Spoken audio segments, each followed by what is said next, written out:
Todos, en alguna ocasión, hemos escuchado hablar del famoso problema de investigación, y aunque se tenga un concepto abstracto del mismo, es un poco difícil expresarlo con palabras, es decir, darle una definición propia al mismo desde nuestra propia perspectiva.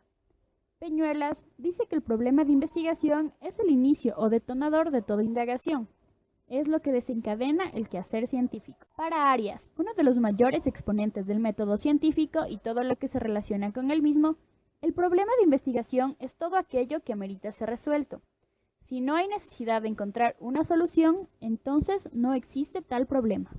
Una vez se tengan claras las ideas y se sepa claramente cuál es el enfoque de la investigación, el grupo de investigación está en condición de plantear el problema.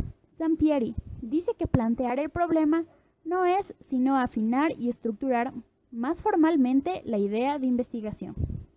Entonces, podemos decir que el problema de investigación es todo aquello que amerita ser resuelto, que se tiene dudas o que no se entiende.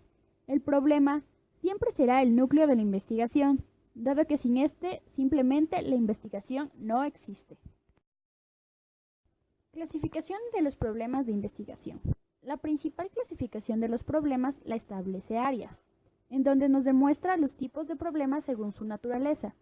Estos pueden clasificarse en problemas prácticos y problemas de investigación. Los problemas prácticos. Los problemas prácticos son aquellas dificultades o sucesos extraños que se dan en la realidad.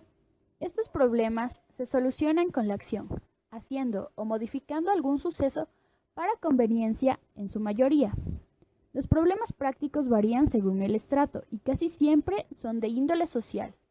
La principal característica de estos es que la solución de los mismos no está dada por parte de la ciencia o de una investigación. Problemas de investigación. También conocidos como problema cognoscitivo. En el ámbito de la investigación-acción, es este tipo de problemas el que se acapara toda la atención. Estos problemas son interrogantes o dudas sobre un aspecto que se desconoce de la realidad y se involucra el método científico, formulando preguntas que se deberán responder mediante un proceso de investigación. Estas preguntas serán la solución del problema. Características de un problema de investigación. Es común decir que no hay investigación sin un problema y que un problema bien planteado es mejor que cualquier solución gratuita. Padrón. Con esta frase podemos identificar algunas de las principales características del problema y a continuación se detallarán con más precisión. El problema de investigación debe tener solución. El problema planteado debe ser expresado con claridad y precisión. El problema científico se ocupa de hechos naturales. Los problemas deben ser capaces de ser observados empíricamente. En la formulación del problema debe tenerse explícitas las variables que se relacionan en la investigación. Debe ser formulado claramente a modo de pregunta. El planteamiento del problema implica la posibilidad de prueba empírica de poder observarse en la realidad. Requisitos para que un problema sea problema científico. Daniel Becher propone que para que un problema pueda ser catalogado como problema científico, debe cumplir ciertos aspectos.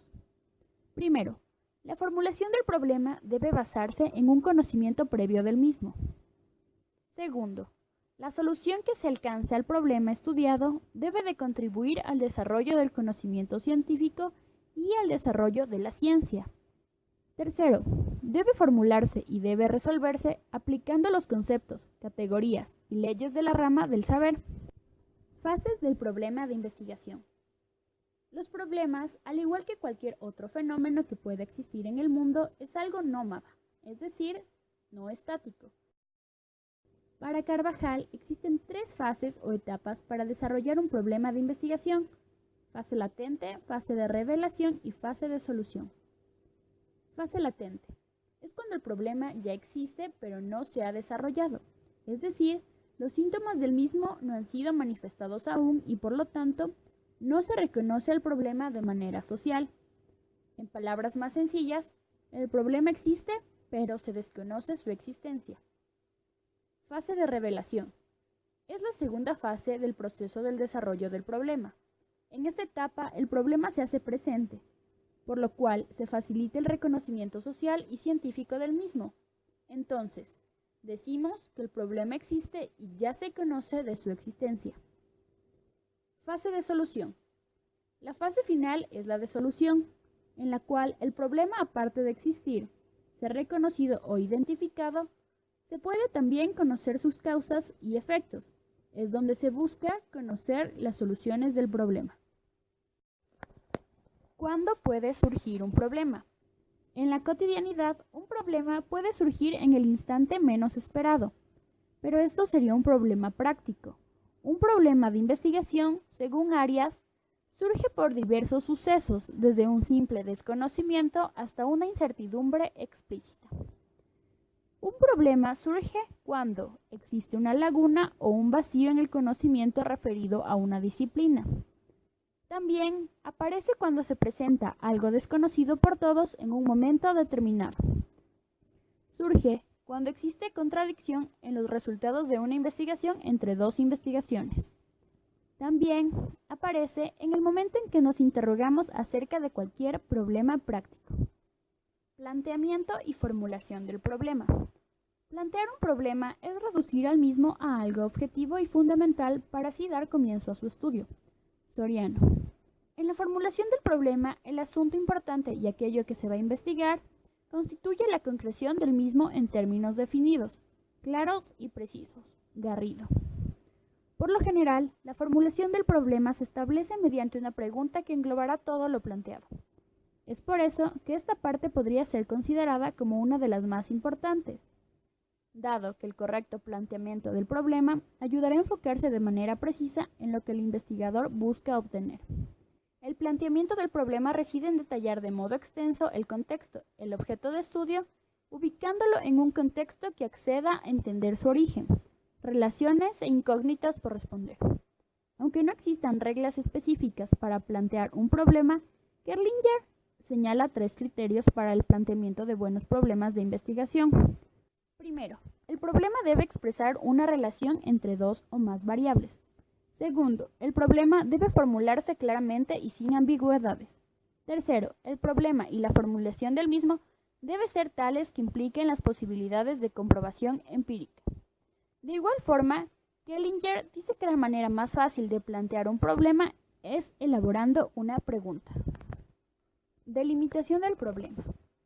Una vez se escoge el tema a estudiar, se busca delimitarlo, es decir, ubicar al problema en su propio campo, contexto, tiempo y lugar. Siempre habrá que señalar los límites teóricos del problema mediante la conceptualización, además de fijar límites temporales, espaciales y definir las unidades de observación, situando al problema en un contexto social. Soriano. Lo que se pretende al delimitar un problema es evitar las desviaciones durante el proceso de la investigación.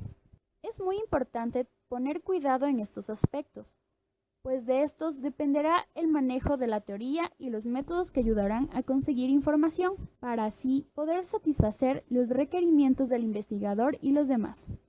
Para Arias existen 3 tipos de delimitaciones. Delimitación del espacio. Esta consiste en limitar la investigación a un lugar exacto, ya sea un país, una ciudad, un colegio o un curso. Así se tendrá una población más reducida y los datos podrán ser mucho más fáciles de cuantificar. Además, que existirá un menor límite de error. Delimitación del tiempo. El tiempo dependerá del problema. Si es un problema amplio, podrá tomarse más tiempo, pero si es un problema corto, el tiempo se verá reducido.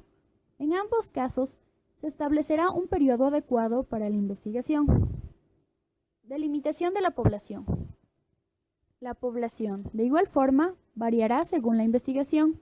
Esta puede ser detallada por género o edad. Además, que se deberá tener un registro de la cantidad de personas participantes. La población puede ser un espacio amplio, pero puede seguir delimitándose para una mejor exactitud.